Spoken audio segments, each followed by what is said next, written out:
Listo. Hola chicos, ¿cómo están? Muy buenos días. Buenos días a todos. Bueno chicos, vamos a empezar la clase del día de hoy. Y bueno, para esta oportunidad nos toca analizar la parte republicana de la historia del Perú. Entonces vamos a tocar nosotros los distintos gobiernos de la etapa republicana. Bueno, vamos a empezar muchachos con esta pregunta. Vamos a empezar con la pregunta número 1.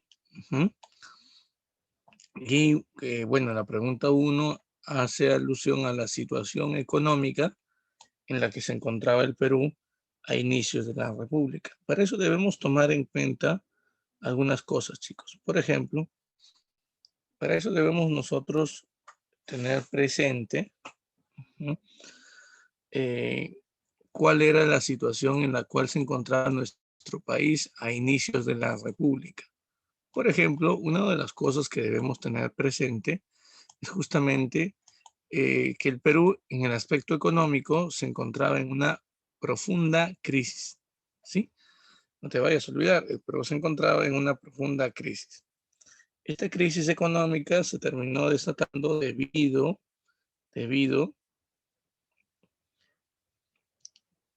a los gastos, principalmente militares, que había vivido nuestro país durante la época de la Guerra de Independencia. Debemos recordar que una de las consecuencias de la Guerra de Independencia fue justamente la pérdida de la mina de plata más grande de América del Sur. Claro, la mina de Potosí. Esa mina que había formado parte de nuestro territorio por mucho tiempo, terminó tras la independencia pasando a integrar Bolivia, pasando a formar parte del país de Bolivia. Con la creación de Bolivia, tras la campaña de independencia promovida por Antonio de Sucre en ese lugar, Bolivia pasó a conformar un país independiente y, bueno, en la mina de plata de Potosí pasó a formar parte, chicos, de este territorio. Ahora, debemos también tomar en cuenta, por ejemplo, nosotros la destrucción de las haciendas. Sí, muchachos, muchas haciendas terminaron siendo destruidas, muchas haciendas de la época virreinal o de la época colonial fueron destruidas. Eso va a traer consigo diversos problemas también. Ahora, debemos tomar nosotros en consideración, chicos, que las haciendas costeras, sobre todo, eran una gran fuente de productos y una fuente de la economía española aquí en la colonia. Bueno, también debemos tomar en consideración nosotros, muchachos, debemos también tomar en cuenta que la mano de obra indígena en las haciendas había disminuido. Esto porque habían escapado muchos aprovechando la lucha de independencia y otros porque habían fallecido al enfrentar a los realistas. En conclusión, la economía de nuestro país a inicio de la República se sustentaba únicamente en dos cosas. El tributo indígena, que era la fuente de ingresos económicos en ese momento, y las aduanas, es decir, aquellos impuestos que nosotros cobrábamos al comercio externo. Entonces, eran los únicos ingresos económicos que venía teniendo nuestro país a inicios de la República.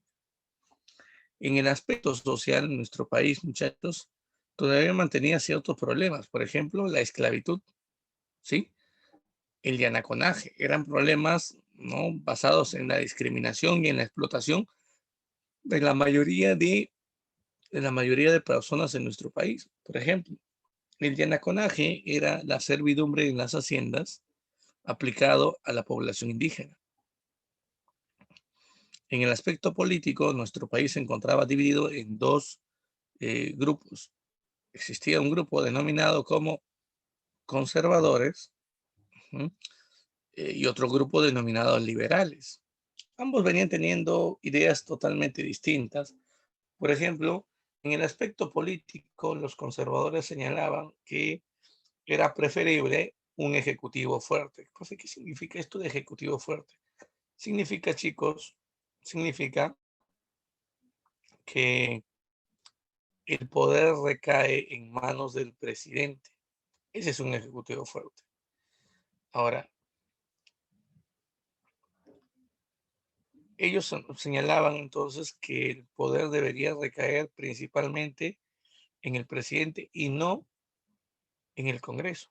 Por otro lado, los liberales planteaban de que debería ser el Congreso quien tenga mayor peso político y no el presidente. Por eso es que los liberales planteaban esto que dice aquí, ejecutivo débil o también llamado legislativo fuerte. Ahora, cuando hablamos de los límites de nuestro país,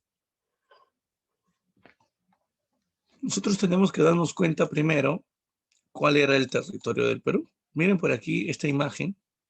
La imagen nos va mostrando, muchachos, la imagen nos va mostrando el territorio del Perú durante este tiempo. Si nos damos cuenta, el Perú tenía límite en el norte con la Gran Colombia, un estado que estaba conformado por Ecuador, Colombia y Venezuela, por la zona este con el Imperio del Brasil y por la zona sur, si te das cuenta, teníamos únicamente límites con Bolivia y obviamente Bolivia tenía su salida al mar. Ese era el territorio y también los límites de nuestro país.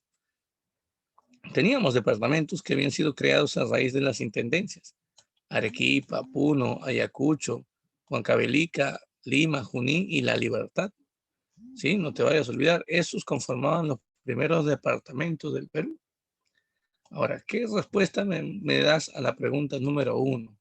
A ver, traten de enviar su respuesta, chicos.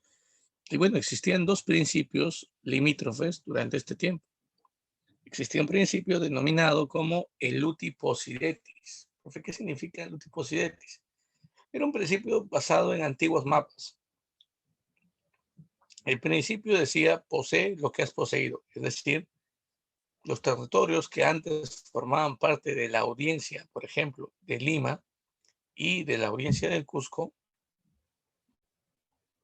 durante la época virreinal, esos territorios van a ahora pasar a formar parte de lo que llamamos el país de Perú. Bolivia igual. Los territorios que conforman el país de Bolivia se basaron en los límites de la audiencia de Charcas.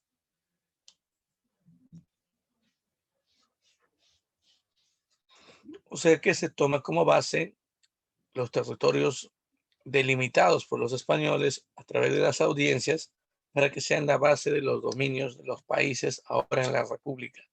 Ese es el principio del uti possidetis. Para eso se toman en cuenta mapas creados hasta el año de 1810. De repente te preguntarás, profe, ¿por qué a partir de hasta 1810? Porque a partir de 1810 en adelante empezaron las luchas a favor de la independencia. Luchas que al final van a traer consigo, luchas que al final van a traer consigo, chicos, problemas. Por otro lado, debemos también tomar en cuenta la libre determinación de los pueblos. Profe, ¿qué cosa viene a ser eso? Por ejemplo, si dos países se disputaban un territorio, entonces, si, si no se aclaraba el problema de a qué país le corresponde ese territorio, entonces se pasaba a este principio del uti possidetis que consistía en hacer una consulta a los pueblos. ¿Sí? El principio de uti possidetis no funcionaba, entonces tenían que pasar a la libre determinación de los pueblos. Era un principio a través del cual el pueblo tenía la potestad de elegir, ¿sí? De elegir a qué país pertenecer. Estamos hablando de la población del territorio en disputa, obviamente. Y bueno, muy bien, aquí la respuesta viene a ser la pregunta 1. La respuesta viene a ser la B. Pues. Claro, porque nuestra economía se caracterizaba por ser semicolonial. Claro que sí. También era semifeudal, dependía de la agricultura Y obviamente había una baja recaudación de impuestos. Bueno, también debemos tomar en cuenta, chicos, la pregunta número 2. Para poder entender la pregunta número 2, vamos a tener que analizar los primeros gobiernos de este nuevo periodo, al cual vamos a denominar como primer militarismo. No te vayas a olvidar. Cuando hablamos del primer militarismo, chicos, debemos tomar en cuenta lo siguiente. El primer presidente del Perú durante el primer militarismo fue José de la Mar. Su gobierno abarcó del año 1827 al año 1829. Ya no te vayas a olvidar de eso.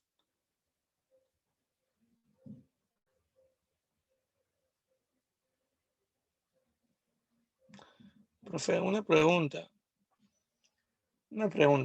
¿Cuál es la tendencia del gobierno de la Mar?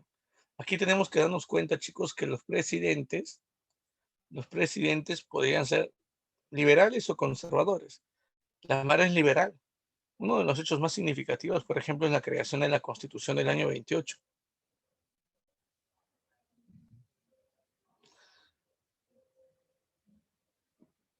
Ahora, esta Constitución también era de tendencia liberal.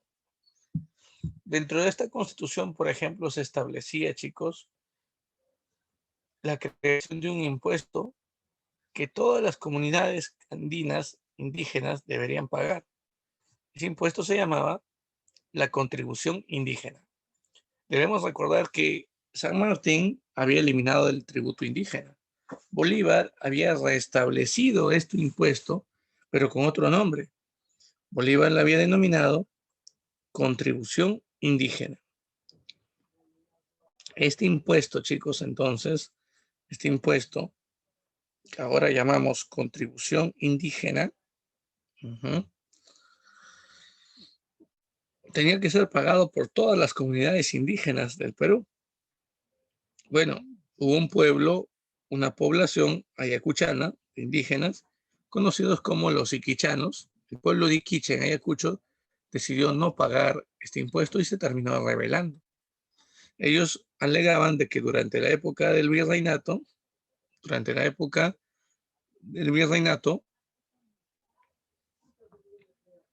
nunca habían pagado impuestos. Por lo tanto, ellos deberían continuar con ese privilegio. Pero al darse cuenta que la República, ahora el presidente Lamar, les exige el pago de este impuesto, ellos hacen una proclamación de que necesitan regresar a la época de dominación virreinal. Por eso es que su rebelión se entiende como una rebelión antirrepublicana, pro-monárquica, pro-española. Y bueno, terminó recibiendo también el apoyo, ¿no? Terminó también recibiendo el apoyo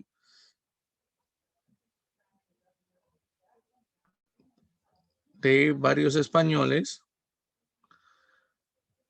que se habían quedado aquí en el territorio peruano. También, por otro lado, chicos, debemos entender que el gobierno de la Mar terminó reprimiendo duramente la rebelión de los iquichanos. Y en el plano externo, ante la presión política que sufría el presidente Lamar de parte de Bolivia y de parte de la Gran Colombia, países que le planteaban a Lamar volver al proyecto de la Federación de los Andes, que si ustedes recuerdan, la Federación de los Andes era un plan a través del cual, chicos, eh, por ejemplo, se terminaba estableciendo la unión del Perú, Bolivia y la Gran Colombia. El Perú había rechazado esa propuesta años atrás, pero seguía Bolívar, presidente de la Gran Colombia, presionándonos. Y su mano derecha, Antonio de Sucre, presidente de Bolivia, también nos presionaba. Entonces, ante tanta presión política, el presidente Lamar decidió invadir Bolivia, acabar con Sucre. Obligamos a que Sucre firme el Tratado de Piquiza, acuerdo a través del cual él aceptaba que el Perú debería nombrar el nuevo gobierno para Bolivia. Y es así como colocamos en el gobierno de Bolivia a Andrés de Santa Cruz, boliviano, es cierto, pero que había vivido varios años en el territorio peruano. Ya, no te olvides, eso es importantísimo, Por otro lado, chicos, debemos también entender que Sucre, al ser destituido, viaja a la Gran Colombia y le cuenta todo lo que había ocurrido a Bolívar. Bolívar ahora va a iniciar una presión política contra el Perú. Bolívar va a comenzar a alegar de que el Perú tiene territorios que le pertenecen a la Gran Colombia. Tumbes, Jaén y Maynas reclama. En verdad, esos territorios no formaban parte de la Gran Colombia, bueno, al menos no todos, pero había una ambición por parte de Bolívar de apoderarse de estos territorios.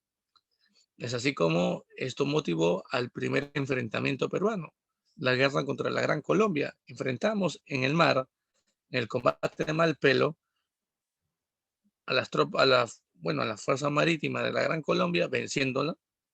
Bloqueamos Guayaquil. Por tierra nuestra campaña es exitosa en un comienzo, aunque después en las batallas definitivas termina siendo derrotado. Por otro lado, también chicos, debemos entender que tras la derrota peruana en la batalla de Tarqui, gracias a la traición de Gamarra, quien decide no apoyar al presidente en la mar en un ataque en conjunto, Gamarra termina volviendo al Perú y le va a contar a los peruanos, le va a decir a los peruanos que el presidente Lamar es un traidor, que Lamar ha aceptado entregar territorios a la Gran Colombia, cosa que era mentira. Uh-huh. Y cuando Lamar vuelve, Gamarra dirige un golpe de Estado contra él. Y es así como Gamarra asume. Ahora, ¿por qué tanto rechazo de Gamarra contra Lamar? Porque miren, Gamarra pertenece al otro grupo. Gamarra pertenece al bando de los conservadores. Uh-huh. Durante su gobierno llega a su fin el conflicto con la Gran Colombia mediante la firma del Tratado Larrea-Gual, que es un acuerdo de paz y un acuerdo limítrofe. Los territorios que estaban en disputa eran Tumbes, Jaén y Maynas, territorios que exigía de la Gran Colombia, y Guayaquil, un territorio que antes había formado parte del virreinato de Perú y que por lo tanto nosotros exigíamos que se nos devuelva. Así que comienzan a hacer o ponerse en práctica estos dos principios limítrofes. Por ejemplo, en Guayaquil, a través del Posidetis, a través del principio de mapas, está bien claro que es un territorio nuestro.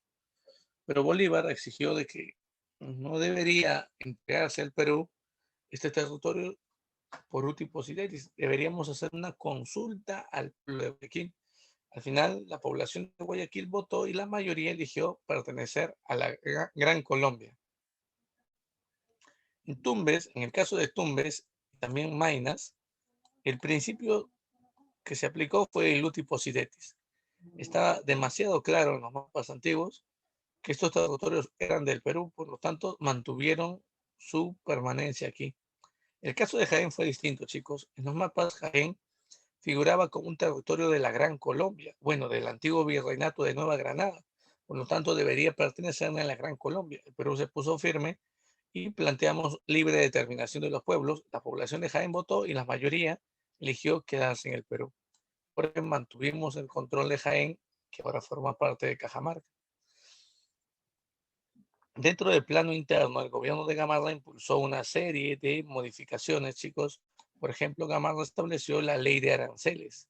¿Qué es eso, profesor? Es una ley a través del cual se establecía que estos impuestos al comercio externo, llamados aranceles, deberían incrementarse.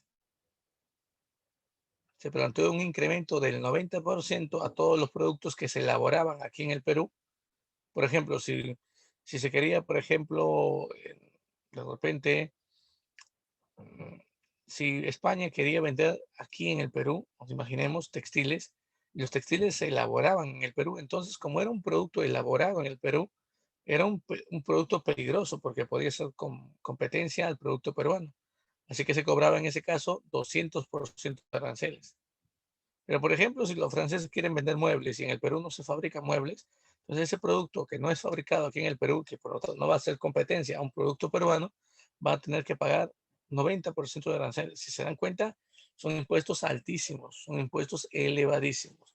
Por otro lado, debemos también tomar en consideración nosotros, ¿sí? La oposición, ¿sí? Hay un personaje que se opone a esta serie de impuestos establecidos por el gobierno de Gamarra. Estamos hablando de Francisco de Paula González Vigín. Este personaje, no te olvides, este personaje desde el Congreso se opuso a las medidas del gobierno de Gamarra, acusando de que Gamarra estaba violando los principios de la Constitución del año 28, que era una constitución liberal. Bueno, a pesar de todos los problemas que tuvo y de los 16 intentos de golpe de Estado en su contra, el gobierno de Gamarra culminó sus 4 años de gobierno. Y bueno, tenemos que recordar a su esposa, Francisca Zubiaga, apodada Mariscala, una mujer de carácter bastante firme. Chicos, ¿cuál es la respuesta a la pregunta número 2? A ver, respuestas. Y miren, vamos con esta parte. Vamos ahora a hablar de otro gobierno, el gobierno de Orbegoso. Orbegoso asume el gobierno al finalizar el periodo presidencial de Gamarra. Es elegido como presidente, él es de tendencia liberal. Durante su gobierno se establece la creación de una nueva constitución, la constitución del año 1834, no te vayas a olvidar, una constitución liberal. Y bueno, durante su gobierno se termina, por ejemplo, eliminando las reformas conservadoras, ¿m? Las reformas conservadoras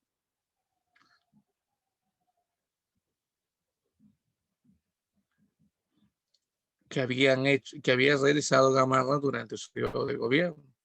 Ahora, al establecer esta constitución liberal y reducir obviamente los aranceles, eso generó la rebelión de los conservadores contra su gobierno, estallando así la primera guerra civil. Claro, a ver, Dani, gracias por tu respuesta. La primera guerra civil, no te vayas a olvidar.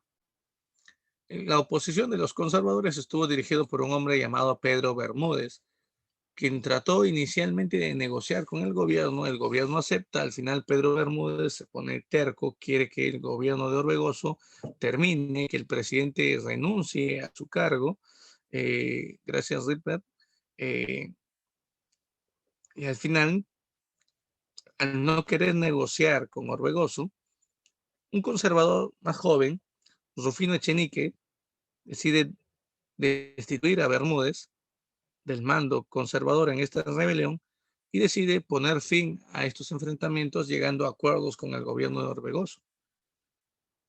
Al final, esta primera guerra civil terminó con el abrazo de Maquinguayo. Así se le conoce al acto simbólico a través del cual Echenique y el presidente de Orbegoso llegan a acuerdos. Orbegoso aceptaba entregar cargos de gobierno a los conservadores y elevar algunos aranceles. Al final nunca Orbegoso entregó cargos de gobierno a los conservadores y si elevó los aranceles al trigo chileno, lo cual afectó a los liberales. Profe, ¿por qué? Porque los liberales le vendían azúcar a Chile y Chile a cambio le terminaba vendiendo a ellos trigo. Entonces, si el gobierno ahora va a imponer un impuesto más alto al trigo, eso va a traer consigo, chicos, que cuando ellos quieran vender su azúcar a Chile, Chile les eleve también los impuestos. Al final los termina afectando. Y es por eso que los conservadores se terminan nuevamente rebelando. Ahora, es importante tomar en cuenta que para esta segunda guerra civil, el hombre que va a dirigir las tropas conservadoras va a ser Felipe Santiago Salaverry, quien con apoyo de Gamarra se terminan levantando. Gamarra se revela en Arequipa, atrae la atención de Orbegoso, quien envía tropas a Arequipa para acabar con la rebelión de Gamarra, dejando Lima sin protección y Salaverry aprovecha ese momento para dar un golpe de Estado. Es así como Salaverry toma el poder, chicos. Y bueno, claro, como aquí han enviado su respuesta, ¿no? La respuesta es la alternativa C, claro, Jaén. Jaén, chicos, se asimila a la República Peruana a través del principio de libre determinación de los pueblos. Muy bien. La pregunta número 3 también la pueden responder, obviamente. ¿Sí? ¿Por qué, profe? Porque esta pregunta 3 hace alusión, chicos, a la Confederación Peruano-Boliviana. Pero ¿qué pasó entre el año 35 y el año 36? Salaverry había tomado el poder por golpe de Estado. Orbegoso quería recuperar el gobierno que tenía en el Perú, así que solicita el apoyo del presidente de Bolivia. El presidente de Bolivia fue Andrés de Santa Cruz. Ya no te vayas a olvidar, Andrés de Santa Cruz. Ujú. Profe Andrés de Santa Cruz, sí, no te vayas a olvidar de esto. Andrés de Santa Cruz. Ahora, debemos tomar en consideración, chicos, debemos tomar en consideración nosotros lo siguiente. Por ejemplo, Santa Cruz le dice a Orbegoso, yo te voy a ayudar a recuperar el cargo de presidente del Perú, voy a acabar con tus enemigos conservadores, voy a enviar mis tropas, pero con una condición, acabo con tus enemigos, te devuelvo la presidencia y tú gestionas la formación de la Confederación Peruano-Boliviana, o sea, integrar al Perú y a Bolivia. Y eso fue lo que ocurrió. Santa Cruz llega al Perú, acaba con los enemigos de Orbegoso, y entre Orbegoso y Santa Cruz terminan estableciendo las bases para la creación de la Confederación Peruano-Boliviana. El primer paso que hizo Santa Cruz fue aprovechar la división política que existía en el Perú, dividiendo el territorio peruano en dos zonas, en dos estados. Los de color rojo, chicos, el estado norperuano, los territorios de color verde, el estado surperuano, y los territorios de color amarillo que representaban a los dominios de Bolivia, es el llamado estado boliviano. Por lo tanto, te pueden preguntar cuántos estados conformaron la Confederación Peruano-Boliviana. Una pregunta bastante conocida y tu respuesta tiene que ser 3. Ahora, ¿en qué congreso se crea oficialmente la Confederación Peruano-Boliviana? Si bien es cierto, hubo asambleas donde cada uno de los estados iba aceptando formar parte de la Confederación Peruano-Boliviana, al final tuvieron que reunirse los representantes de los 3 estados en Tacna, en el Congreso de Tacna, estableciendo así, chicos, de forma definitiva la Confederación Peruano-Boliviana. No te vayas a olvidar de esto, es importantísimo.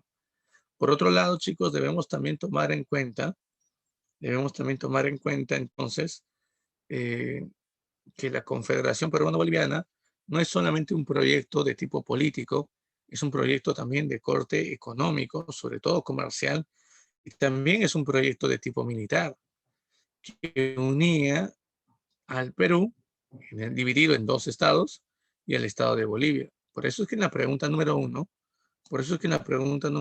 chicos, tu respuesta tiene que ser la C, pues, ¿no? La pregunta 3, disculpe. Pregunta 3, tu respuesta es la C.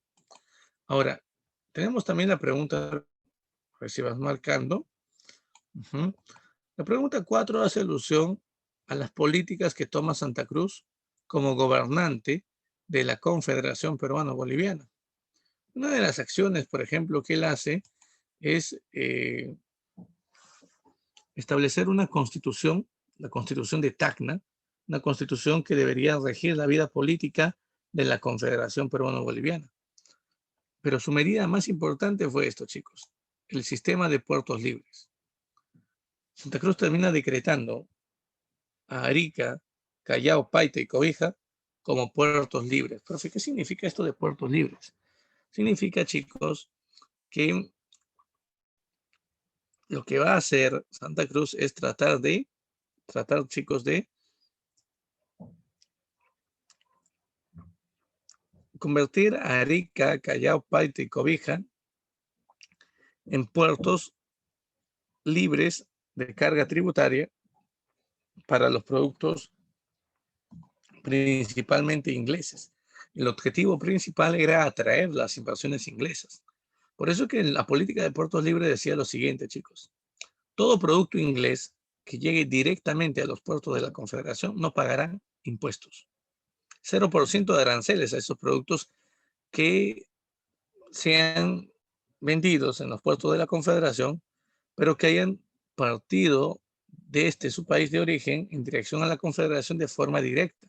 Es decir, que no hayan desembarcado en otro puerto o en otros puertos antes de llegar a los puertos de la Confederación. Porque ¿qué pasaba si de repente una embarcación, digamos, una embarcación inglesa, que se dirige a la Confederación Peruano-Boliviana, antes de llegar a los puertos de la Confederación, terminó vendiendo productos en Argentina o en Chile, y después recién llega a la Confederación? En este caso, la política de puertos libres ya no se aplica para ese tipo de productos. En ese caso, a los productos ingleses que no hagan escala se les va a cobrar 300% de aranceles. Es una carga tributaria muy, muy elevada. Por lo tanto, eso prácticamente condicionó a que los ingleses decidan vender sus productos aquí de forma directa.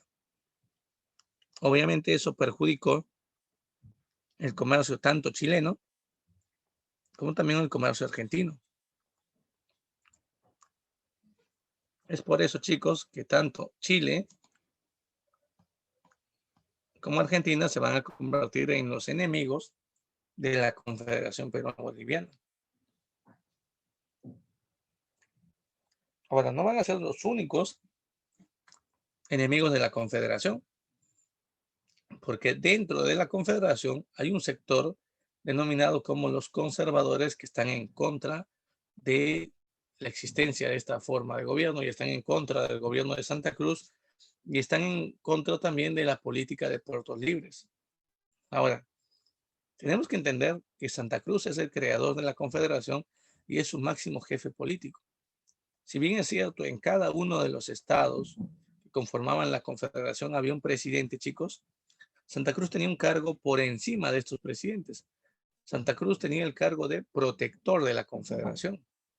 Su deber era proteger la Confederación. Tenía un cargo, era un cargo todopoderoso, que duraba 10 años. Después de esos 10 años, él podía autorreelegirse por 10 años más, imagínense.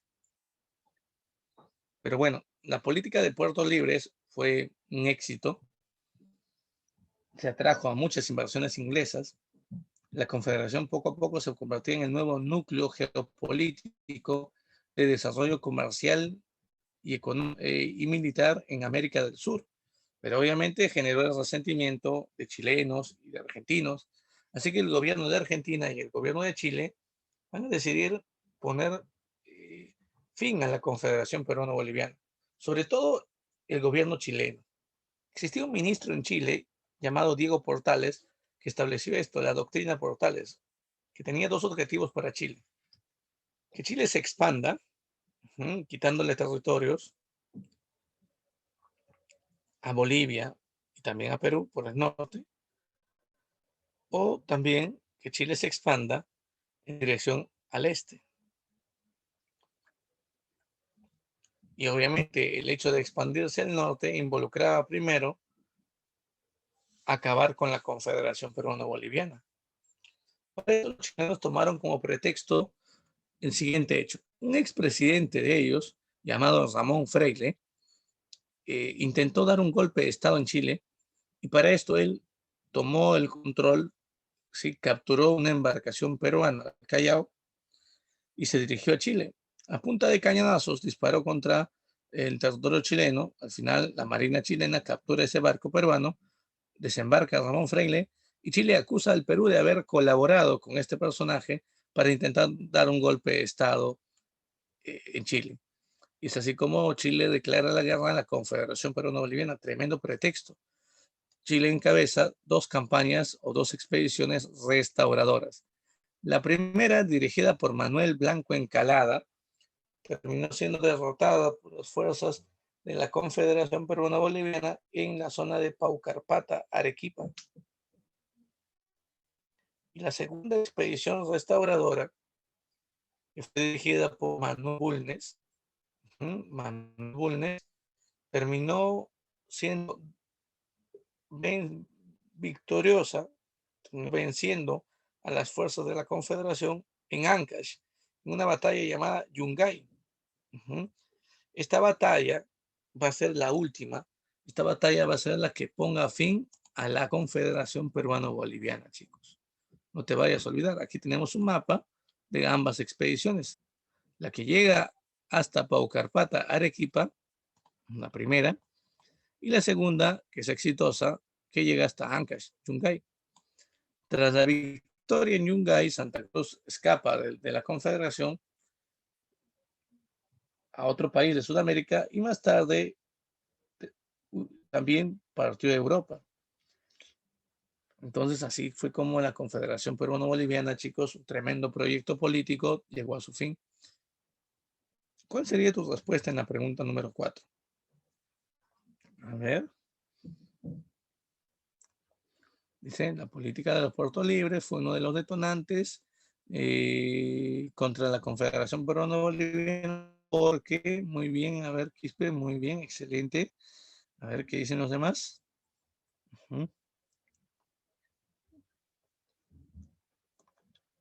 ¿Por qué fue uno de los detonantes? ¿Por qué fue un motivo para desencadenar un conflicto? Obviamente porque esta política arruinaba la economía chilena y argentina, por lo tanto, podemos decir que aquí afectaban los intereses comerciales de un puerto llamado Valparaíso. Pues, Valparaíso es el puerto principal de Chile. Entonces aquí, chicos, claro, tenemos como respuesta la letra C. Muy bien, Quispe. Muy bien, sigamos avanzando. Vamos con la pregunta número 5. Tras la derrota de la Confederación Boliviana, tras esta derrota de la Confederación y su disolución, los chilenos que habían vencido a la Confederación deciden establecer en el Perú como presidente al hombre que los había apoyado. Sí, la segunda expedición restauradora de Chile contó con el apoyo de varios conservadores peruanos.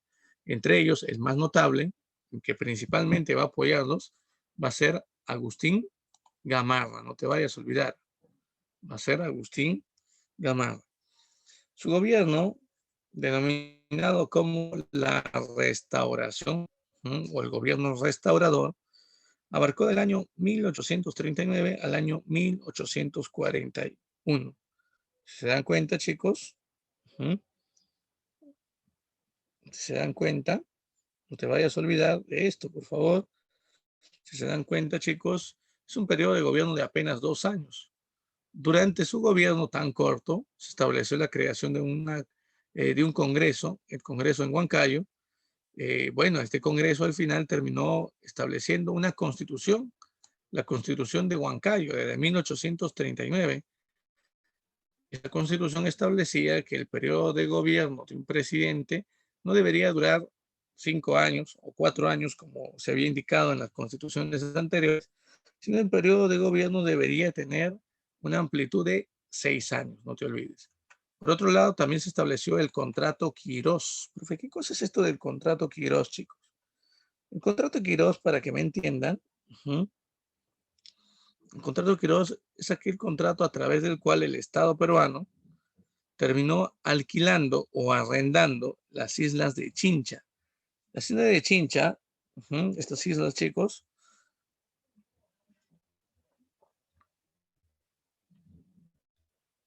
tenían una gran acumulación de guano en estos puntos. Perfecto. ¿Qué cosa era el guano? El guano era un fertilizante de origen natural, era el excremento de aves, el pelícano, el piquero y el guanay, sobre todo, terminaban siendo los principales productores de guano. El guano, según los estudios que había hecho Alexander von Humboldt, eh, claro, el padre de la geografía científica, el guano, el guano de ave tenía mayor potencial como fertilizante que el guano de cualquier otro animal. Y daba la suerte de que el Perú era un país que venía teniendo una gran cantidad de guano. Así que Quirós, Francisco Quirós, vio en esto la oportunidad de hacer dinero. Así que le pide al Estado peruano que le alquile las islas de Chincha. No le dice en ningún momento al Estado peruano cuál es su objetivo y al final se puso a vender guano. Cuando el Estado se da cuenta de la gran cantidad de fortuna que viene acumulando Quirós, decide anular el contrato y el Estado va a poner en marcha la política de venta directa, va a tratar de vender el guano directamente a Europa. Pero al obtener varias trabas y sobre todo al generar foco de corrupción, decidieron cambiar eso por un nuevo sistema que lo vamos a ver después en tiempo de Castilla. Bueno, y recuerden que las obras del segundo gobierno de Gamarra, por ejemplo, las obras son la creación del diario El Comercio y la creación de un colegio, Nuestra Señora de Guadalupe. Estos colegios, bueno, este colegio y este diario terminan siendo lo más resaltante de su gobierno. El plano externo termina tratando de invadir Bolivia, envía sus tropas, él dirige la campaña incluso, pero lamentablemente en la batalla de Ingavi, su ejército terminó siendo duramente vencido y el presidente Gamarra pierde la vida incluso en esta batalla. Tras la muerte de Gamarra, se genera un vacío temporal en el poder que ha subido pero Bolivia termina aprovechando esto para expulsar a las fuerzas peruanas de su país e invadirnos. Se firmó un tratado, el Tratado de Puno, a través del cual el Perú se termina rindiendo. ¿Mm? Pero bueno, debemos también tomar en cuenta, chicos, debemos también tomar en cuenta que tras la muerte de Gamarra empieza un periodo de crisis política, al cual vamos a denominar nosotros como la anarquía militar. Pero bueno, vamos por aquí, chicos. Pregunta número 5, ¿cuál vendría a ser la respuesta? A ver.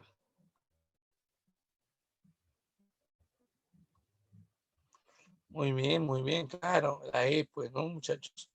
Muy bien, excelente. Aquí la respuesta sería efectivamente la E, ¿no? El caudillo peruano murió en Gavi.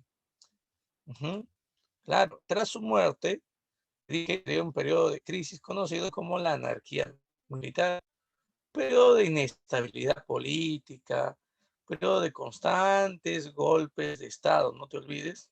Profe, periodo de constantes golpes de Estado, sí, muchachos. Varios golpes de Estado se van a terminar desarrollando aquí. Ahora, debemos tomar, por ejemplo, nosotros en cuenta que durante este periodo de la anarquía militar, inicialmente asumió el gobierno Manuel Menéndez como presidente interino. Fue el que promovió la firma del Tratado de Puno con Bolivia, pero después fue rechazado por los militares. Y bueno, estallaron una serie de levantamientos, con una serie de conflictos entre diversos militares. Gutiérrez de la Fuente, Juan Rufino Torrico, ¿no? Manuel Ignacio Vivanco, Francisco de Vidal, San Román, Domingo Nieto, todos llegaron a ser presidentes por un pequeño periodo de tiempo. Como dice Basadre, historiador de la República, en este tiempo todo el mundo quería ocupar el cargo de presidente, todo el mundo quería ocupar el cargo de presidente, porque así obviamente obtenía mayores beneficios económicos de la venta del guano. Al final, ¿cómo termina esta etapa de crisis denominada la anarquía militar? Así pues, chicos, ¿cómo? Castilla termina acabando con el último presidente de la anarquía, Manuel Ignacio de Vivanco. Eso marca el fin de esta etapa. Y bueno, ahora vamos con la pregunta número 6. Sí, vamos con la pregunta número 6, chicos, que hace alusión a un nuevo periodo al que denominamos prosperífalas. Si nos damos cuenta, es una etapa de bonanza económica, es una etapa donde el Estado peruano va a tener una gran cantidad de producto de la venta de guano. En el contexto mundial, durante este tiempo, Inglaterra estaba viviendo la revolución industrial, su primera revolución industrial. Por lo tanto, una mayor concentración de las personas en las ciudades que en el campo generó una falta en el campo de producción de alimentos. Entonces, ¿cómo lograban los ingleses poder, por ejemplo, incrementar la producción agrícola mediante el uso de nuevos fertilizantes? Además, los fertilizantes ayudaban al cultivo del algodón, que era la materia prima indispensable para la creación de textiles, que era parte de los logros más grandes de la primera revolución industrial, porque ustedes deben recordar que fue la industria textil la principal durante este periodo. Por otro lado, chicos, debemos también tomar en cuenta en qué se invirtieron los ingresos del guano. Se denomina prosperidad falaz porque estos ingresos, los ingresos económicos que el Estado recibe, fueron derrochados, fueron malgastados, no se invirtió en una industria nacional y generó un enriquecimiento de un pequeño grupo llamado la plutocracia. Pero bueno, vamos a ver en qué se termina invirtiendo el dinero del guano. Casi el 30% de los ingresos se invierte en el aumento o la expansión de la burocracia civil. ¿Qué significa eso? En crear, por ejemplo, mayores puestos para ministros, ¿no? Para asesores de ministros, para el asesor del asesor de ministro, para el asesor del asesor del asesor de ministro. Tú me entiendes, ¿verdad? En esto se termina derrochando. También, por otro lado, el 25% aproximadamente de los ingresos del guano se destinó al aumento de la burocracia militar. Igual, crear mayores cargos, ¿no?, dentro del ejército, elevando por ejemplo, los salarios a estos. En eso se termina invirtiendo el dinero del guano. El 20% se destinó a la construcción de obras, obras públicas, siendo una de las obras más significativas la construcción de las líneas ferroviarias en este tiempo, que eran sinónimo de progreso, de avance, ¿no?, y de prosperidad. Por otro lado, también debemos también nosotros tomar en cuenta, ujú, que el 11.5% de los ingresos se destinó a los pagos, ¿sí?, a los pagos de la deuda interna, pagar la deuda a los peruanos que colaboraron en la lucha de la independencia. El 8% se destinó al pago de los extranjeros, no te vayas a olvidar, ¿sí?, al pago de los extranjeros. Un 7% estuvo destinado a la supresión del tributo indígena, no te vayas a olvidar de eso, a la supresión del tributo indígena. Y también al pago para liberar a los esclavos. Castilla va a terminar, chicos, realizando esto que se conoce como la manumisión de la esclavitud. Profe, ¿qué es eso, profe? Manumisión de la esclavitud. Sí, es el pago, chicos, para liberar a cada esclavo. Eso fue durante el segundo gobierno de Castilla. Ahora, ¿qué marcas en la pregunta número 1? A ver. A ver, muchacho, ¿qué marcas en la pregunta número 1?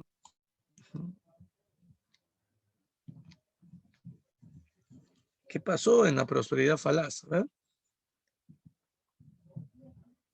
No me digas que no puedes esa pregunta número 6, mejor dicho. Aquí, facilito, muchachos. Nos están preguntando más o menos cuál es la definición de lo que viene a ser la prosperidad falaz.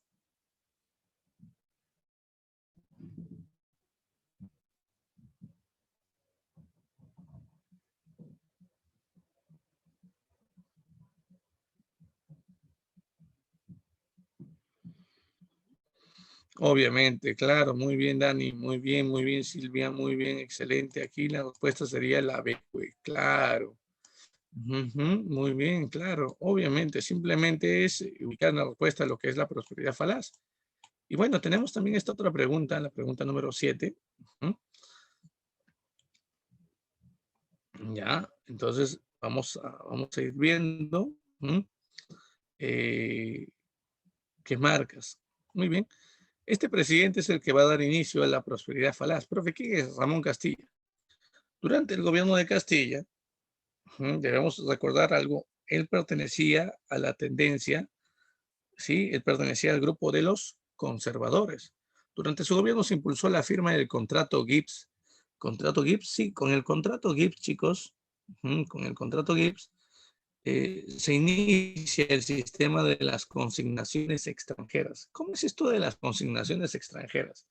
Varias casas comerciales, Gibbs la primera, porque hubo varias casas comerciales de distintos países, Allier de Francia, Gibbs inglesa y otras más, van a firmar acuerdos con el Estado peruano para poder vender el guano, sobre la comercialización del guano. Profe, no entiendo, ¿me puede explicar? Claro, chicos, mire, vamos a analizar esto de la siguiente manera.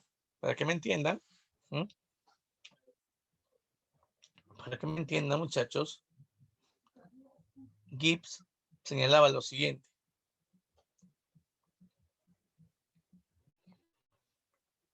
Gibbs le decía al Estado, yo me voy a encargar de la venta de todo, del guano. Yo me voy a encargar de todo, desde empaquetar o embolsar el guano, hasta trasladarlo y venderlo. De las ganancias totales, las ganancias netas, yo me voy a quedar con el 20%. El 80% es para ti, Estado peruano. El Estado no hacía nada. Los consignatarios de estas casas consignatarias se encargarían de todo a cambio de una comisión. Era un contrato bastante ventajoso, muy ventajoso para el Estado peruano, favorable. Durante este tiempo también se elaboró el primer presupuesto de la República.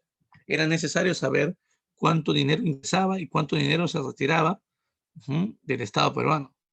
Por otro lado, también es importante tomar en cuenta aquí la consolidación de la deuda interna. Consolidación de la deuda interna, sí.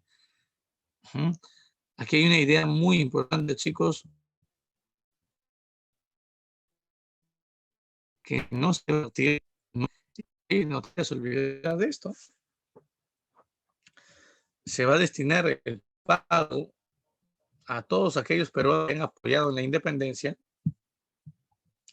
con la condición de que estos peruanos tienen industria. Al final, ellos, por temor a perder su dinero, actividad que ellos no conocían, terminan no realizando la inversión eh, en industria nacional y al final el dinero termina despilfarrándose. Es importante tomar en cuenta eso. Por otro lado, también, chicos, debemos entender que Castilla empezó el pago de la deuda externa a Estados Unidos, a Inglaterra, a Chile, pero no a España, porque consideraba que la deuda con España era una deuda que el Perú no debería pagar. Sí, profe.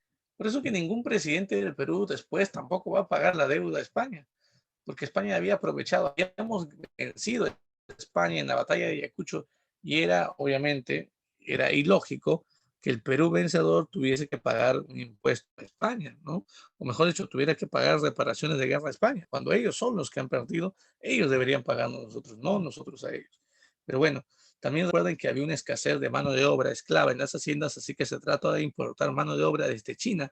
Sí, llegaron los chinos culis traídos bajo el sistema del enganche para elaborar en las haciendas. Profe, ¿qué es esto del enganche? El enganche es un contrato de trabajo a través del cual al chino se le adelanta sueldos y generan en el trabajador un endeudamiento que al final va a generar una mayor explotación de ellos.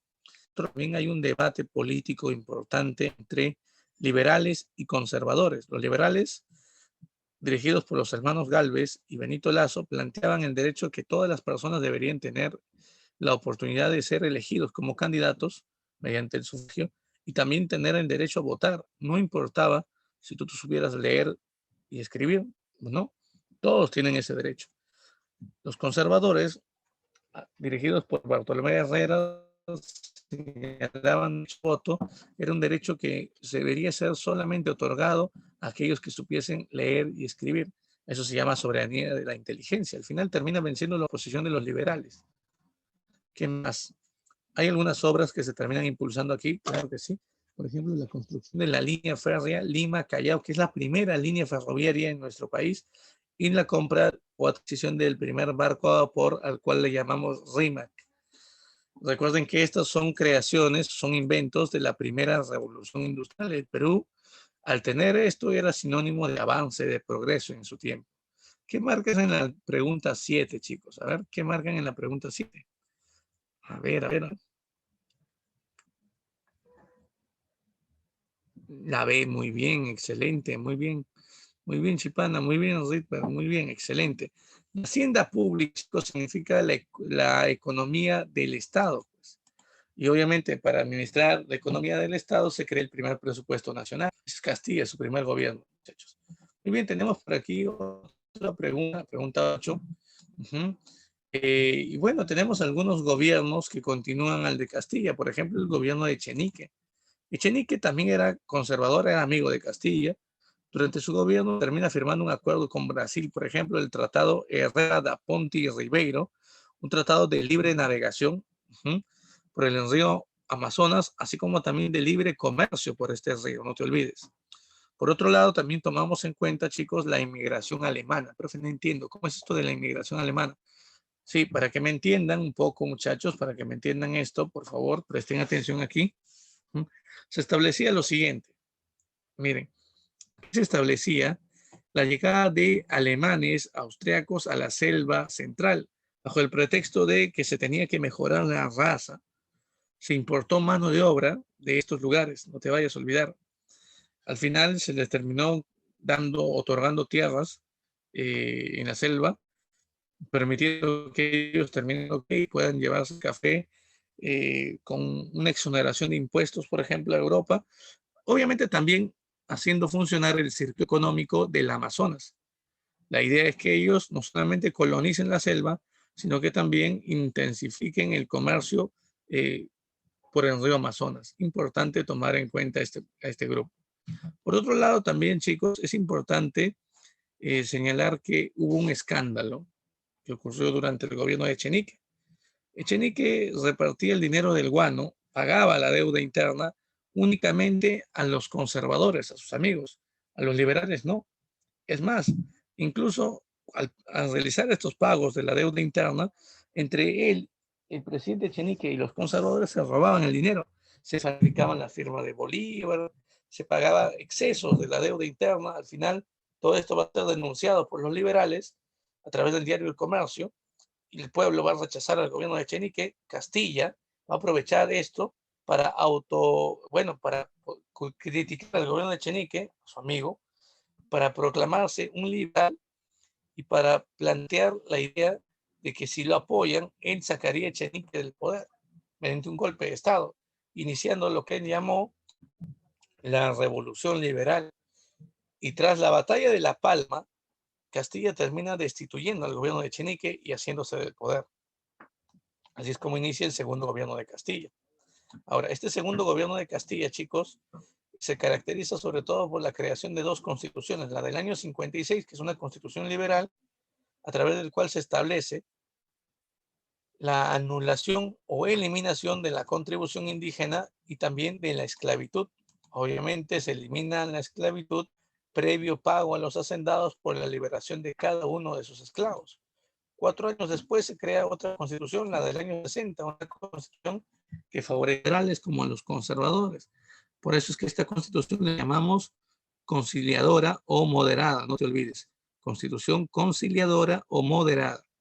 Por otro lado, también, chicos, debemos tomar en cuenta que durante este periodo de gobierno, la fragata Amazonas, miren esta embarcación Amazonas, embarcación a vapor, terminó dando la vuelta al mundo, no te olvides, sí, realizó una vuelta al mundo.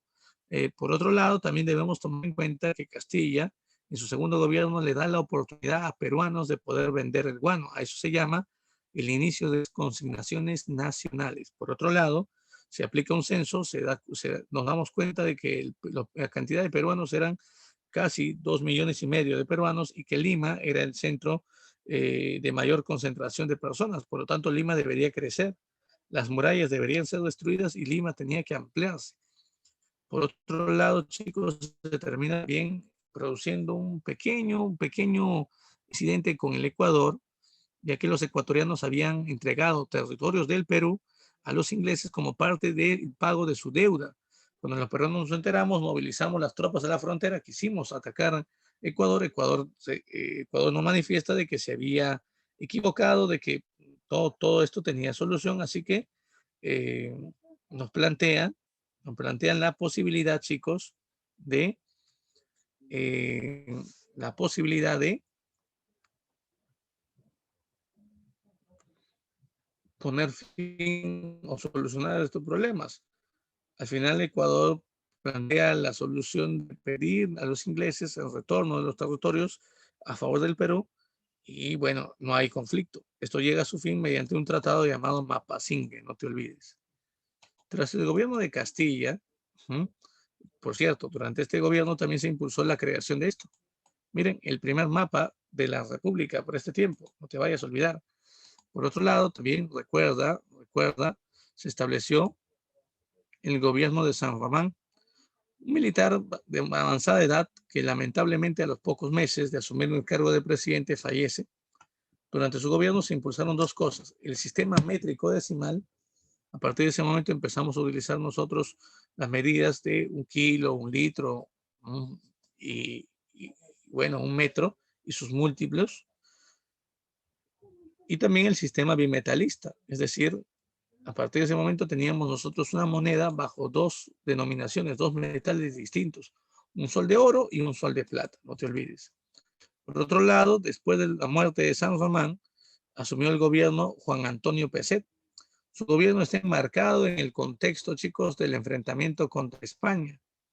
España va a tratar de iniciar un conflicto tomando como pretexto el asesinato, la muerte de un español en una hacienda llamada Talambo. Un enfrentamiento entre trabajadores peruanos y trabajadores españoles trajo como resultado la muerte de un peruano y la muerte de un español. Los españoles alegaban de que el Estado peruano sí permitía el asesinato de ciudadanos españoles sin dar ninguna solución ni ningún informe al gobierno español. Así que ellos exigen que el Perú termine aceptando la llegada de un comisario regio, o sea, un comisario real para que investigue lo sucedido. El gobierno de PC terminó rechazando esto, alegando que nosotros no podíamos recibir a un comisario porque no éramos colonia de España. Los españoles, molestos, decidieron tomar el control de las islas de Chincha. Casualidad, ¿verdad, chicos? ¿Qué había en Chincha? ¿Qué había en esas islas? Guano. Lo que ellos en verdad buscaban, muchachos, era controlar nuestra riqueza guanera.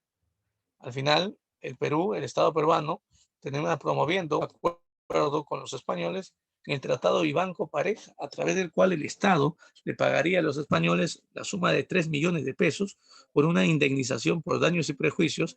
Además, aceptábamos pagar la manutención de las tropas españolas durante todos los días de ocupación.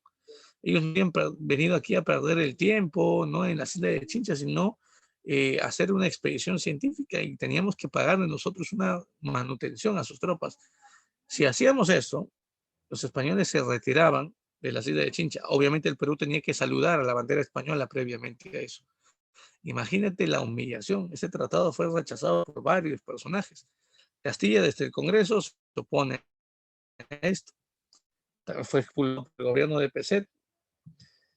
Balta, un militar desde Piura, se opone a esto e intenta dar un golpe de Estado en Lima. Grau toma una embarcación de la Marina llamada La Unión e intenta expulsar a los españoles. Lamentablemente no había suficiente carbón para poder desarrollar el viaje. Al final es solamente un intento de rechazo. Y Mariano Ignacio Prado, desde Arequipa, encabeza una revolución, un golpe de Estado exitoso, que traería consigo la destitución del presidente Pezet, y él asume el gobierno de nuestro país. Eso sería el primer gobierno de Mariano Ignacio Prado. Declaró guerra a España, pero previamente formó la Cuádruple Alianza, uniéndose a Ecuador, Bolivia y Chile. Deciden enfrentar a España. Chile es el país que más nos terminó apoyando. Incluso en el combate de Aptao, las embarcaciones aliadas, tanto las embarcaciones del Perú como la embarcación de Chile, obtuvieron una victoria. Tras esto, España se termina vengando de Chile, bombardeando su principal puerto. Después quiso atacar el Callao y se produce ahí el combate del Callao, o también llamado el combate del 2 de mayo.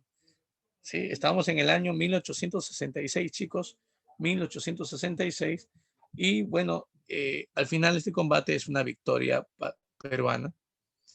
España retrocede en su afán de recuperar sus colonias, y bueno, tras el gobierno de Mariano Ignacio Prado asumió el gobierno José Balta. El gobierno de Balta está sobre todo, chicos, caracterizado por este contrato, el contrato Dreyfus.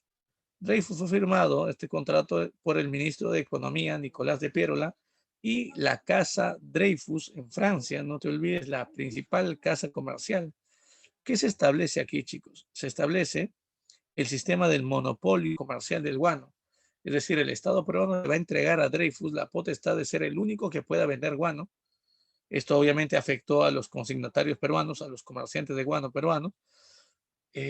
A cambio de esto, Dreyfus pagaría toda nuestra deuda externa. Entonces, chicos, ¿cuál viene a ser la respuesta a esta pregunta? ¿Ver? La pregunta 8, que hace alusión obviamente al contrato Dreyfus, tendría como respuesta, muchachos, a ver, fácil, ¿no? Sería la respuesta la B, pues, ¿no? El establecimiento de la venta monopólica del guano. Muy bien, debemos recordar que Balta también, chicos, es el último presidente del primer militarismo. En el año 72, un personaje asumió la presidencia, fue electo presidente del Perú. Estamos hablando de Manuel Pardo y Lavalle, ex consignatario peruano, personaje hacendado, que se metió por algunos años a vender el guano. Y aquí lo tenemos. Su gobierno, justamente la pregunta 9 hace alusión a esto, su gobierno va a tratar sobre todo de tomar medidas en contra del ejército, destituir a los altos mandos del ejército, reducir el presupuesto militar. Esto porque tiene miedo a que el ejército pueda promover un intento de golpe de Estado en su contra. También durante su gobierno se van a impulsar medidas con respecto al salitre. Se va a establecer la ley del estanco al salitre, que va a favorecer al Estado peruano, convirtiendo al Estado en el único comercializador de este producto, y también la ley de nacionalización del salitre. Profe, ¿cómo es esto? Es decir, chicos, para que me entiendan un poco, la ley de nacionalización del salitre establece lo siguiente, que el Estado peruano debería expropiar las empresas extranjeras dedicadas a la extracción de salitre. Esas empresas principalmente eran inglesas, y estas empresas inglesas van a, después de marcharse del Perú, van a invertir en Bolivia, porque Bolivia también venía teniendo salitre, chicos, en sus costas, Antofagasta. Por otro lado, también durante el gobierno de Pardo se promueve la firma de un tratado de alianza defensiva o un tratado de mutua defensa con Bolivia. Ese va a ser el tratado de Agüero Benavente, o también llamado tratado de, tratado, chicos, de mutua defensa. No te vayas a olvidar, importantísimo ese tratado. Por otro lado, en el aspecto educativo, es importante acordarnos de Pardo por esto, se creó la Escuela de Ingenieros Civiles y Minas, que es el antecedente de lo que hoy llama la UNI, la Universidad Nacional de Ingeniería, chicos. Es el antecedente en la creación de la UNI. Ahora, debemos tomar en cuenta que esta institución fue dirigida por Eduardo de Javich, un ingeniero peruano, y también se creó en este tiempo la Escuela Superior de Agricultura, lo que hoy llamamos la Universidad Agraria La Molina. En esos años también se impulsa o se permite el ingreso de la primera mujer a la Universidad del Cusco, a la Universidad San Antonio de Abad. Estamos hablando de Trinidad María Enríquez Patrón de Guevara, ¿sí? No te vayas a olvidar, la primera mujer en estudiar en la universidad. Pregunta, a ver, pregunta, aquí vamos con la pregunta 9, chicos, digan ahí cuál es su respuesta. A ver, pregunta 9, bien, por favor, su respuesta. El gobierno de Manuel Prado y Lavalle asumió por segunda vez el poder Mariano Ignacio Prado, exmilitar. Ahora en el poder termina viviendo una etapa de crisis económica el gobierno. Y bueno, debemos también entender, chicos, que este personaje terminó siendo el que va a dar inicio, en su gobierno va a dar inicio a la guerra entre Perú y Chile, la guerra del Pacífico. Pero hay un hecho significativo que ocurre en su gobierno. Miren, miren la imagen. Es el asesinato del expresidente Manuel Prado y Lavalle por un sargento del ejército, Melchor Montoya, en las puertas del Senado. ¿No? Ahora, ¿cuál sería la respuesta a esta pregunta, chicos?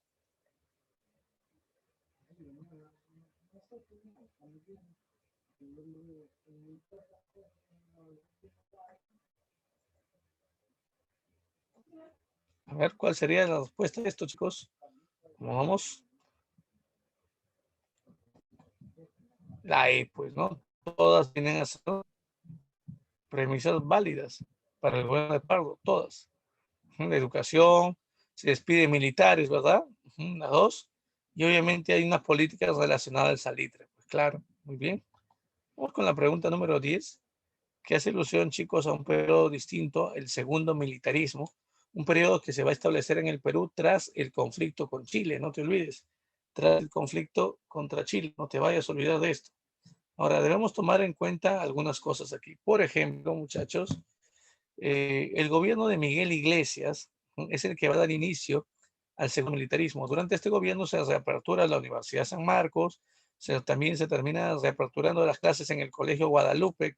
Recuerden que estas instituciones habían sido tomadas por los chilenos durante el conflicto, y también se reconstruye la Biblioteca Nacional, y esto es un trabajo hecho por Ricardo Palma, el llamado bibliotecario mendigo. Hay una enfermedad que termina también atacando a nuestro país, el mal de la verruga, no te olvides, y hay un personaje que se termina sacrificando, el mal de la verruga, para poder analizar síntomas, ¿no? Y el proceso evolutivo de esta enfermedad. Se convierte así en mar de la medicina. Estamos hablando de Daniel Alcides Carrión, no te olvidemos, a Tusparia, personaje que inició una rebelión en Ancash. Pedro Pablo Tusparia, prefecto de Huaraz, terminó encabezando la rebelión indígena en contra del gobierno de Iglesias, sobre todo porque el gobierno de Iglesias establecía el pago de un impuesto llamado la contribución personal, que para muchos indígenas no era otra cosa que el tributo indígena de la época colonial. Entonces, ante esto, chicos, ante esto, se termina generando un abuso por parte de los gamonales. Por otro lado, debemos también tomar en consideración, chicos, debemos tomar en consideración aquí que se termina dando una guerra civil. Cáceres termina rebelándose contra el gobierno de Iglesias y después de engañarlo, eh, de burlarse de él, dejarlo aislado, cortándole un puente colgante en la zona de Jauja, toma el poder mediante un golpe de Estado. Ese hecho se llama la Guaripampeada, es el golpe de Estado de Cáceres. Aquí lo tenemos.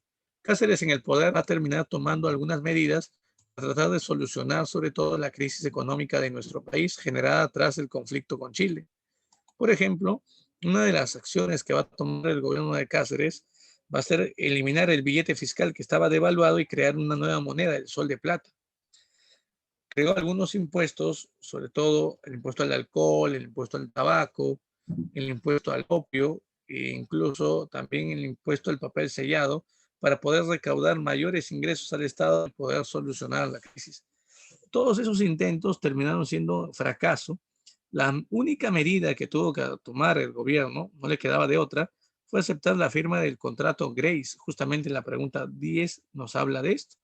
El contrato Grace establecía, chicos, que esta casa comercial llamada Grace pagaría toda nuestra deuda externa, que estaba valorizada en 50 millones de libras esterlinas, de que el Estado peruano termine entregando el control de las líneas ferroviarias por 66 años, entrega de 3 millones de toneladas de guano a los ingleses, 2 millones de hectáreas en la selva y en derecho a la libre navegación y el control de todas las embarcaciones en el lago Titicaca. Además de esto, el Perú se comprometía a hacer el pago de 33 anualidades, cada anualidad de 80.000 libras esterlinas anuales, y con esto quedaba saldada la deuda externa. Por lo tanto, chicos, ¿cuál viene a ser una respuesta a esta pregunta? Creo que ya lo tienen, ¿verdad? Pregunta bastante sencilla, solamente es para completar ideas. Y bueno, recuerden que la economía fue recuperándose poco a poco, a un costo alto. Obviamente nos volvimos más dependientes de los ingleses. Muy bien, Rydberg, muy bien, excelente. Miren por aquí, hay nuevas inversiones que llegan a nuestro país. El banco italiano, que hoy es BCP, el Banco de Crédito del Perú. Muy bien, Dani, gracias por tu respuesta. Y también el petróleo de la zona de La Brea y Pareñas va a iniciar su explotación gracias a la llegada de esta empresa inglesa, la London Pacific. Terminado el gobierno de Cáceres, asumió el gobierno de Remigio Morales Bermúdez, representante del partido de Cáceres y amigo del Partido Constitucional. Establece la elección popular de los alcaldes a través de una ley llamada Ley de Municipalidades. También a través de una ley de elecciones generales se termina prohibiendo el sufragio en derecho al voto a los ciudadanos analfabetos. Por otro lado, también se termina impulsando el habeas corpus, que ustedes deben conocer, es una garantía constitucional. Por otro lado, también el presidente termina enfermando gravemente y muere. Su muerte, el segundo vicepresidente asume el poder, Justiniano Borgoño. Él convoca elecciones y como único candidato se presenta Cáceres. Lamentablemente, esta elección de Cáceres va a ser totalmente rechazada por parte de Nicolás de Piérola, que había unido dos partidos políticos, su partido, el Partido Demócrata, con el Partido Civil, generando un bloque llamado la Coalición Nacional, un bloque de rechazo al gobierno de Cáceres. Estalla una guerra civil. Al final, esto trae consigo de que Cáceres renuncia al poder y se marcha a Europa, siendo Piérola el que asumiría el gobierno a partir de ese momento. Y bueno, ya tenemos la respuesta a esta pregunta, la de. Vamos a pasar a la pregunta número 11, chicos. La pregunta número 11 está relacionada a otro tema, la República Aristocrática. Este periodo de gobierno abarca del año 1899 al año 1919. Es un periodo de cerca de 20 años, chicos. Estamos ya iniciando el siglo XX, pero el Perú venía teniendo ciertos problemas, sobre todo en el aspecto social. Habían formas de explotación que se mantenían en nuestro país. Por ejemplo, la servidumbre feudal, el yanaconato, todavía existía en la zona andina. Por ejemplo, el enganche que se había aplicado a los chinos culís también se aplicaba ahora a los indígenas. Este sistema de explotación basado en el endeudamiento se aplicaba no solamente en haciendas, sino también en centros mineros donde se explotaba la población indígena del Perú. También se daba un sistema conocido como las habilitaciones, un sistema en la selva muy similar al enganche, por eso le llaman también enganche cauchero. Le van adelantando salarios a los indígenas de la selva. Ellos firman el contrato de trabajo y no se van a marchar de la empresa dedicada a la extracción de caucho hasta que terminen de pagar toda su deuda. Es un sistema de explotación. Y también tenemos el caso de las correrías, que era prácticamente una persecución o cacería de nativos para que sean obligados a trabajar en las plantaciones de caucho. En el aspecto político, la República Aristocrática significó o representó el apogeo de la oligarquía civilista, es decir, este grupo de hacendados, grandes hacendados del Perú, que se hacían llamar los varones del azúcar y que formaban parte del partido civil. La mayoría de ellos, la mayoría de presidentes de este tiempo, van a pertenecer a ese grupo. Por eso que la República Aristocrática también es llamado segundo civilismo. La economía en este tiempo todavía es dependiente del capital inglés, muchachos. Y por cierto, el Perú va a productos durante este tiempo. Vamos a exportar, por ejemplo, azúcar, algodón, caucho y también petróleo, así como el Perú se convierte en un país exportador. Por otro lado, debemos también tomar en cuenta que hay varios presidentes durante este tiempo. Por ejemplo, debemos destacar a estos primeros presidentes. Empezar con el gobierno de López de Romaña. Miren, fue el primer presidente ingeniero. Cuidado con esto. ¿Sí? Durante su gobierno, inversiones en el país, llega una empresa norteamericana, la Cerro de Pasco Mining Company, a explotar el cobre de este lugar en el Perú, y también se firma un tratado limítrofe con Bolivia, el tratado Osma-Villazón, que después sería modificado por un nuevo acuerdo a futuro. Hay problemas fronterizos con el Ecuador. Al final España se queda, como se ha nombrado, como un país árbitro para poner fin a estos enfrentamientos. Tras el gobierno de López de Romaña, asume el gobierno Manuel Candamo. Recuerden que él también pertenecía al Partido Civil, era un hacendado, adinerado. Lamentablemente su edad era muy avanzada y al poco tiempo, a los 7 meses, fallece. A la muerte de Manuel Candamo se convocan elecciones en 1904 y es José Pardo y Barreda, hijo del fundador del Partido Civil, Manuel Pardo y Lavalle, quien asume la presidencia. Ahora, debemos tomar en cuenta aquí, chicos, que durante este periodo de gobierno se termina promoviendo la creación, por ejemplo, de la Escuela Normal de Varones, ¿sí? No te vayas a olvidar, es una escuela donde terminaban formándose a los futuros maestros. También se impulsa la creación de escuelas nocturnas para el sector obrero. Durante el día puedes trabajar y durante la noche vas a tener que estudiar. Y por otro lado, también se establece la Escuela de Artes y Oficios, que hoy es el instituto que está ubicado en la Avenida Grau, el Instituto Nacional Superior Tecnológico José Pardo, lleva el nombre del presidente. Incluso su casa fue donada tras su muerte para poder establecer la nueva sede de este instituto. Durante su gobierno se da el reclamo, el primer reclamo obrero por las 8 horas de trabajo. Fueron los panaderos del gremio Estrella del Perú los primeros en exigir al gobierno la ley de 8 horas de trabajo. El gobierno obviamente no les terminó otorgando esto. Y bueno, tras el gobierno de Pardo asume el gobierno de Augusto B. Leguía. Sería la primera vez como presidente. Durante su gobierno hay un intento de golpe de Estado por parte del hermano de Nicolás de Piérola, Carlos Piérola. Al final Leguía se niega a renunciar, recibe el apoyo de los peruanos y a ese día, ¿no? Donde Leguía muestra sobre todo su valentía para continuar con el cargo de presidente, se le conoce como el Día de la Dignidad Nacional. Su gobierno tuvo varios problemas en el aspecto externo. Se firmaron tratados limítrofes, como por ejemplo el Tratado Velarde-Río Branco, es un acuerdo limítrofe con Brasil, a través del cual entregamos una gran cantidad de selva al Brasil. Curiosamente nunca hubo un problema de conflicto con Brasil, pero fue el país al cual entregamos mayor cantidad de territorios. También se firmó el Tratado Polo Bustamante, que fue un acuerdo limítrofe con Bolivia.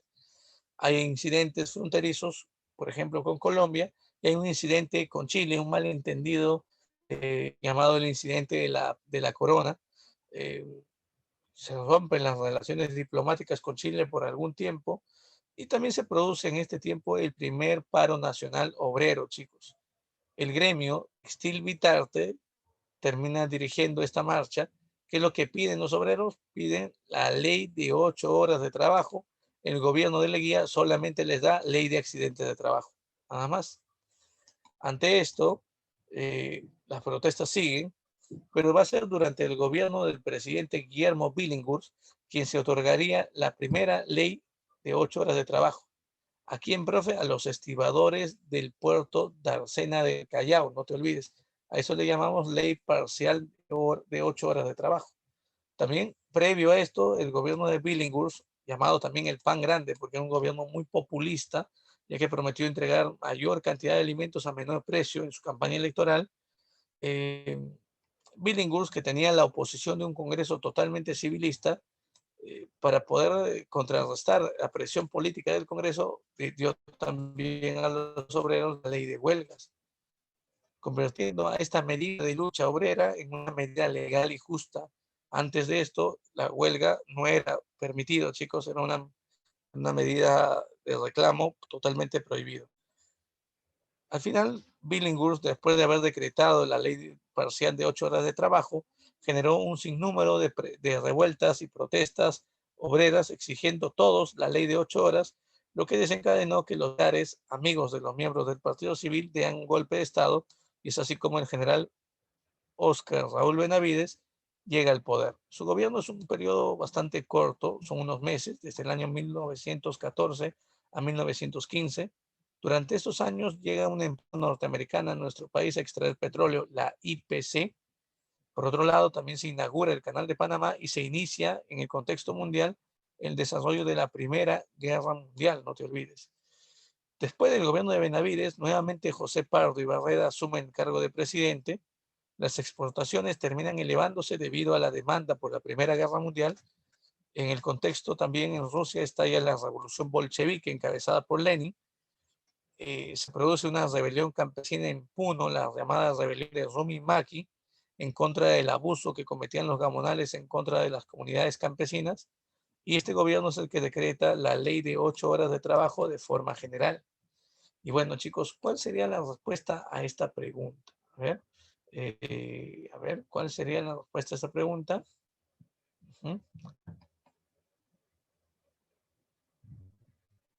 A ver, en el aspecto económico, se va a caracterizar ¿por qué? Porque el Perú se va a convertir en un país de gran diversidad de exportación. Vamos a exportar productos agrícolas, cobre, petróleo, por ejemplo, es importante tomar en cuenta. Ahora, 12, chicos, hace alusión a la patria nueva, que es el oncenio de Leguía, no te olvides. A partir de este momento, en el aspecto económico, empezamos a depender de los Estados Unidos y dejamos de depender del capital inglés. Por otro lado, en el aspecto, por ejemplo, de la política interna, debemos entender que él creó una constitución que le permitió regirse en 2 oportunidades.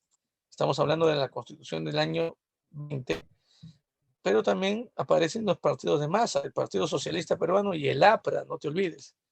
Por otro lado, debemos también tomar en cuenta algunas cosas, como por ejemplo, en el aspecto de la política, en el aspecto de la política, por ejemplo, se van a firmar tratados limítrofes con Colombia, el Tratado Salomón Lozano, y también el Tratado Radagamio-Figueroa o Tratado de Lima con Chile, a través del cual se hace ejecutable el plebiscito. Las personas deciden volver al Perú, mientras que la mayoría de habitantes deciden quedarse en Chile. Por otro lado, en el aspecto también, por ejemplo, en el aspecto de las obras, con motivo de los 100 años de la independencia, por cierto, estamos en el bicentenario, por eso hay que tener cuidado con esto, se van a establecer estas obras, chicos. De repente, una de las más conmemorativas es la avenida Leguía, que es la avenida Arequipa, o de repente el Museo de Arte Italiano, o el Parque Universitario de la época, o la creación de las plazas como Manco Cápac, Bolívar y San Martín.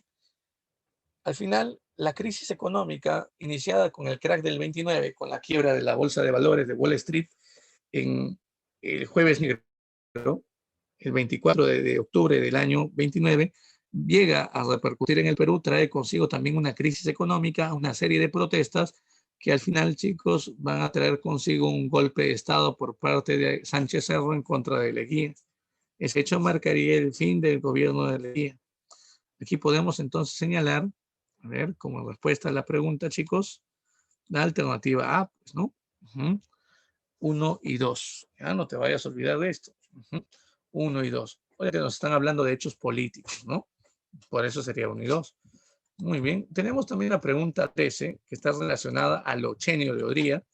¿Ya? De repente, lo más significativo que debemos recordar, chicos, es que el gobierno de Odría tiene 2 fases. Primero, gobernó dirigiendo una junta militar del año 48 al año 50, convocó elecciones, él para esto renunció al cargo de presidente de la junta militar y postuló como un candidato más, ganando las elecciones, después de vencer al candidato opositor Ernesto Montagne, y durante su gobierno como presidente, Odría en el aspecto económico mostraba una especie de bonanza en nuestro país. ¿Por qué, profe? Porque en esos años había estallado la guerra de Corea, por lo tanto había una gran demanda de materias primas y el Perú va a exportar algodón, va a exportar cobre y va a exportar azúcar. Esa bonanza económica le va a permitir al presidente Odría impulsar una serie de obras. Ahora vamos a ver esas obras. Por ejemplo, ellas son las obras de irrigación en el río Piura, la creación de la sede de los ministerios, por ejemplo, el Ministerio de Economía, el Ministerio de Trabajo y también el Hospital del Empleado. Por otro lado, chicos, se terminan construyendo más obras, el Estadio Nacional, por ejemplo. Recuerden que la población migrante había llegado a nuestro país unos meses atrás y reclamaba al gobierno trabajo, salud, educación. Y justamente esa fue la frase del gobierno de Odría, ¿no? Salud, educación y trabajo. Y su otra frase muy conocida es la de hechos y no palabras. A través de una ley llamada la Ley de Seguridad Interior, esto es importantísimo, se puso en práctica la persecución a los miembros del Partido Aprista y del Partido Comunista. Eran perseguidos, muchos de ellos eran llevados a prisión. Aya de la Torre, por ejemplo, termina huyendo del país en este tiempo, buscando protección en la Embajada de Colombia, y va a estar refugiado en la Embajada por cerca de 8 años. Imagínate, ¿sí? Cerca de 8 años, donde recién va a volver a la vida política en nuestro país.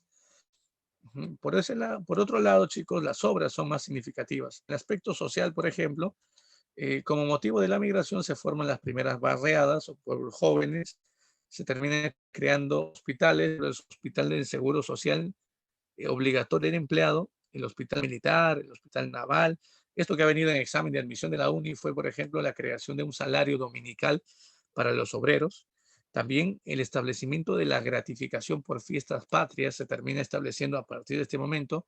Y de repente la reforma social más significativa es el otorgamiento del derecho al voto a las mujeres en elecciones presidenciales. Por una vez, chicos, entonces, en 1956 las mujeres votaron al terminar el gobierno de Odría. También se establece, por ejemplo, la creación de la UNI, no te olvides, la Universidad Nacional de Ingeniería. También se establece la creación de las grandes unidades escolares, colegios muy amplios que albergaban sobre todo población migrante, varones y mujeres, creación del Estadio Nacional. Entonces aquí, chicos, en referente a la pregunta número 3, hacia alusión a la economía, por ejemplo, podemos que el gobierno de Odría, en la época de Odría se tuvo presente grandes enclaves, o sea, grandes inversiones norteamericanas. Eso obviamente sumado al boom de la economía peruana. Bueno, otro gobierno que tenemos también que recordar es el de Velasco. Aquí tenemos un resumen, chicos, para que vayan revisando sobre el gobierno de Velasco. Recuerden que es un gobierno también muy preguntado en los exámenes de la UNI. El gobierno de Velasco se caracteriza por, sobre todo, aplicar esta reforma, la reforma agraria, previa expropiación de los latifundios de los hacendados y la creación de dos formas de propiedad colectiva. Las CAPs en la zona de la costa y las SAIs eran una especie de eh, asociación comunal de campesinos que administraban las tierras y que generaban obviamente un reparto de tierras entre cada uno de los comuneros. Si bien es cierto, la reforma agraria ayudó a un gran número de campesinos, la mayoría de estos no recibió la entrega de tierras y obviamente hubo una crítica sobre todo a la falta de tecnificación de la agricultura y sobre todo la falta de capacitación técnica por parte del gobierno. Es decir, el gobierno podía facilitar, por ejemplo, el traslado de fertilizantes, maquinarias como tractores a las comunidades campesinas, pero el problema es que dentro de la comunidad campesina nadie podía utilizar el tractor porque no sabían utilizar el tractor. Ese tipo de cosas fueron los problemas o las críticas a la reforma agraria establecida por Velasco. Debemos también entender, chicos, debemos entender que durante los primeros años del gobierno de Velasco, debido a la política de expropiación de empresas, ujú, se rompieron las relaciones con los Estados Unidos. Esto hasta el año 73. Recién a inicios del 74, el Perú retoma las relaciones comerciales con los Estados Unidos mediante el Acuerdo de Green. El gobierno de Velasco termina con un golpe de Estado dirigido desde Tacna, ese llamado Tacnazo, dirigido por este hombre, Francisco Morales Bermúdez, hoy preso, ¿sí? Hoy preso, chicos, todavía está vivo, está en prisión, ya, no te olvides de esto. Y bueno, el gobierno de Francisco Morales Bermúdez se caracterizó por anular las reformas que había establecido Velasco. Bueno, aquí la respuesta, chicos, sería la E, que obviamente hace alusión a las características más importantes del gobierno velasquista. Otro gobierno que bien te pido que lo revises, ¿no? Es el gobierno de Fujimori, ¿sí? Son los tres gobiernos de Fujimori, que hay un resumen de eso. Y la pregunta 15 hace alusión al golpe de Estado, ¿no? El golpe de Estado de Fujimori que disuelve el Congreso. Y bueno, nos están pidiendo aquí cuál es el pretexto. ¿Cuál es el pretexto para ese golpe de Estado? Y la respuesta a esta pregunta vendría a ser que el Congreso cumplía una labor ineficiente y que no le ayudaba en nada en la lucha contra la subversión. Estamos hablando en la lucha contra las agrupaciones de Sendero Luminoso y el MRTA. Bueno, chicos, con eso terminamos la clase en el día de hoy. ¿Sí? Tienen en el material algunas preguntas para que ustedes puedan trabajarlo, ¿no? Aquí, miren, domiciliaria, ¿no? Tenemos también aquí algunas preguntas a modo de tarea. Y bueno, cualquier duda, la siguiente clase, chicos, me la consultan. Y bueno, nos vemos. Cuídense, que tengan un buen día. Hasta luego, muchachos.